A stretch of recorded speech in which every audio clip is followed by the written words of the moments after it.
This is the Youth Bible with Nicky and Pippa Gumbel, day 87. Today's topic is In the Day of Trouble. And whatever you're facing today, today's passages show us that God is able to rescue you. Whatever your failings, difficulties, whatever you face, you can bring them to God in prayer. So let's jump into today's episode. A.J. Gohil was brought up as a Hindu and worked for the family business in a newsagent in North London.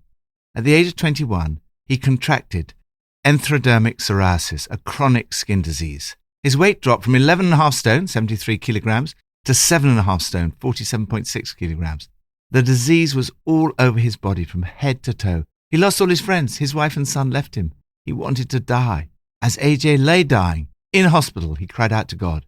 He looked in his locker and found a Bible there. He opened it at Psalm 38, the psalm for today. Each and every verse seemed relevant to him. He prayed for God to heal him. He fell into a deep sleep. By the next morning, he was totally healed. His skin was new, like a baby's, and his life was turned round. He was reunited with his son. I interviewed him in one of the services at HTB. He said, "Every day I live for Jesus." Life is not all plain sailing. We will all face troubles. Whatever you are facing today, God is able to rescue you. In the passage for today, we see examples of troubles, traps, tests, and temptations, and how to handle them. From Psalm 38.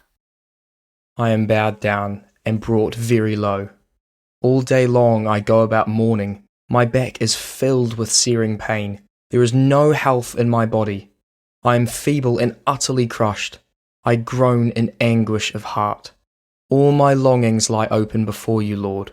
My sighing is not hidden from you. Traps. David knew what it was like to experience ill health. My back is filled with searing pain. There is no health in my body. These are some of the words that struck a chord with AJ as he read this psalm on his hospital bed. David also knew what it was like to fail. God convinced him of his sin. Your hand has come down on me because of my sin.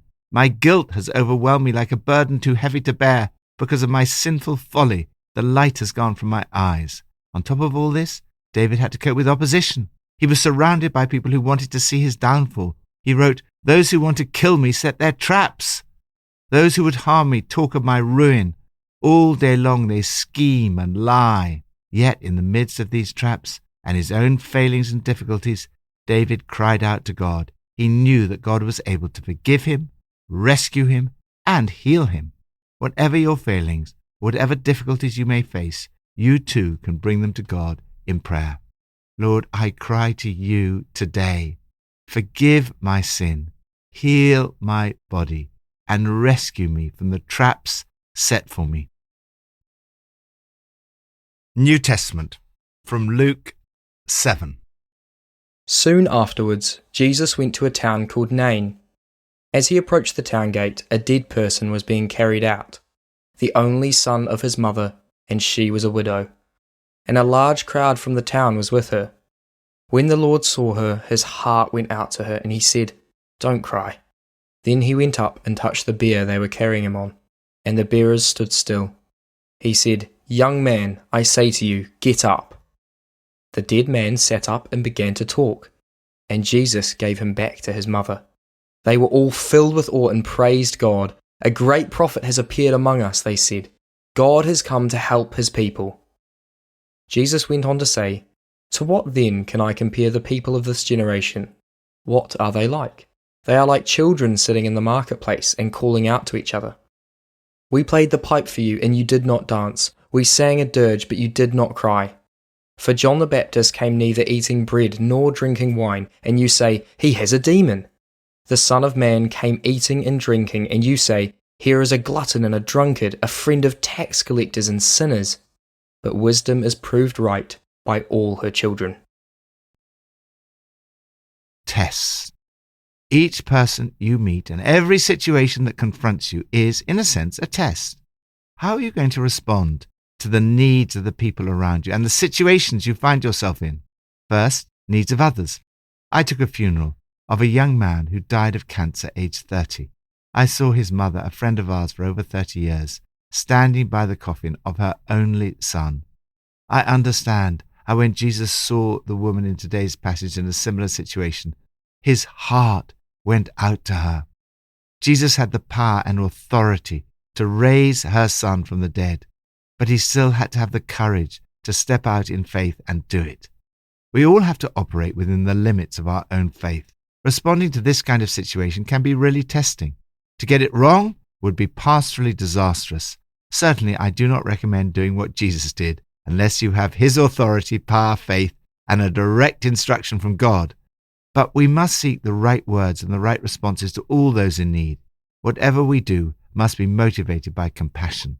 Jesus is able to say, "Go back and report to John what you have seen and heard. The blind receive sight, the lame walk, and those who have leprosy are cleansed. The deaf hear, the dead are raised, and the good news is proclaimed to the poor." You may not be able to say all these things, but you can pray for the sick, and you can certainly proclaim good news to the poor. Second, criticism.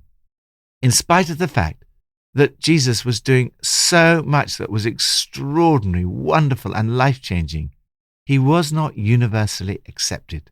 The religious leaders of the time rejected God's purpose for themselves and brought false accusations against John the Baptist and Jesus. How you respond to criticism is another test. Jesus said, "For John the Baptist came neither eating bread nor drinking wine, and you say, he has a demon. The Son of Man came eating and drinking, and you say, he's a glutton and a drunkard, a friend of tax collectors and sinners." Jesus is saying it's almost impossible to avoid criticism. As Aristotle said, the only way to avoid criticism is to do nothing, say nothing, and be nothing. Whatever you do, some people will find fault, but Jesus was not put off by criticism. He says, "But wisdom is proved right by all her children." Perhaps he means that in the end, wisdom and Jesus' actions will be proved by the results, or as we would say, the proof of the pudding is in the eating. Jesus and John the Baptist were very different, but they were both wisdom's children. Lord, help me today, with every person I encounter, to have the right words, to bring good news, to have a heart of compassion, and to seek to minister to others as Jesus did. Old Testament, from Numbers 23 to 26. The earth opened its mouth and swallowed them along with Korah, whose followers died when the fire devoured the 250 men, and they served as a warning sign. Temptations. The events we read about here are a warning sign. As we have seen, when Paul writes about temptations, he refers back to this section in the book of Numbers and says that what is written here stands as a warning. These are all warning markers, danger, in our history books, written down so that we don't repeat their mistakes. We're just as capable of messing it up as they were. You could fall flat on your face as easily as anyone else. Forget about self-confidence. It's useless. Cultivate God-confidence. What are we being warned about? What are these temptations? First, witchcraft, sorcery, sometimes translated divination, means turning to supernatural magical powers which do not come from God to find out something or to make something happen. Today, we see the use of horoscopes, tarot cards, fortune tellers, Ouija boards, palm reading, and so on. People want to know what's going to happen. Especially in times of trouble, they sometimes turn to these wrong methods. Balaam's life was a curious mixture. At times, he was capable of acting under the inspiration of the Spirit of God. He uttered one of the great messianic prophecies. A star will come out of Jacob. A scepter will rise out of Israel. A ruler will come out of Jacob. Jesus described himself as the bright morning star. Yet, Balaam is condemned in the New Testament. We see the reason here. He was a sorcerer. He would normally have received a fee for divination and been rewarded handsomely for his sorcery. The moments when he operated under the Spirit of God were exceptions. These were occasions when he did not resort to sorcery as at other times. Second, immorality. The people fell into sexual immorality. The men began to indulge in sexual immorality with Moabite women. They were all deceived. God's judgment came on them, and especially on one of their leaders, Zimri, the leader of the Simeonite family. Sexual immorality is not a temptation from which the leaders of the church are exempt. If leaders fail, it's even more serious and damaging, partly because of their influence. Third, God substitutes. The people were unfaithful to God. They worshipped and bowed down to other gods. They joined in worshipping the Baal of Peor. Idols are far broader than statues of other gods. Idols are God's substitutes. They're created things that we are serving as a number one in our lives rather than serving the Creator. The Apostle Paul warns us of the dangers of falling into the same temptations, but ends with these encouraging words. No test or temptation that comes your way is beyond the course of what others have had to face.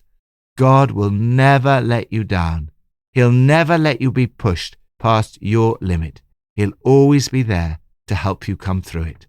Father, help me to stand against the temptations of the enemy. May I never do anything that brings dishonor to the name of Jesus. May your name be glorified in everything I do. Pippa adds, in Luke 7, verse 11, we see Jesus' extraordinary compassion and power. This mother, whose son had just died, was also a widow. She would already have experienced deep sorrow at the loss of her husband. She would probably be destitute too, since there would be no one to provide for her or her family, as there was no welfare state. What amazing joy she must have received when Jesus healed her son and gave him back to her. Well, how should we respond to today's episode? Well, the action of the day is tell a close friend where you're falling short of God and ask them for prayer and help. We want you to do this today because being in a community, being with friends is a lot more powerful. That's why Jesus had his disciples around him. He needed the assistance. He couldn't do it all on its own. So reach out to a friend today and let them know. Be honest where you're falling short of God and give it to God in prayer.